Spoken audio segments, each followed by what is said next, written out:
আসসালামু আলাইকুম viewers, welcome back to my another new video. আজ আমরা চমৎকার স্ট্রাকচার ক্লাস নিয়ে আলোচনা করব। Okay viewers, let's get started. সে তোমার কে হয়? তুমি আমার কে হও? তারা তোমার কে হয়? ছেলেটি মেয়েটির কে হয়? আমরা প্রতিদিন এই ধরনের বাক্যগুলি বলে থাকি। তাহলে চলো দেখে নিই ইংরেজি স্ট্রাকচার ব্যবহার করে কিভাবে বলবো। এবার আমরা দেখে নেব স্ট্রাকচারটি। First plus am is are plus subject plus to plus object.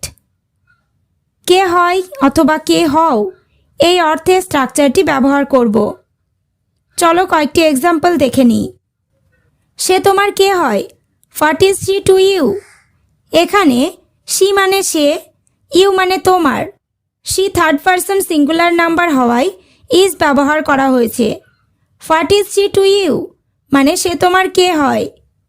পরেরটা, তুমি আমার কে হও? What are you to me? এখানে ইউ মানে তুমি, মি মানে আমার। ইউ সেকেন্ড পারসন হওয়ায় আর বসেছে। What are you to me মানে তুমি আমার কে হও।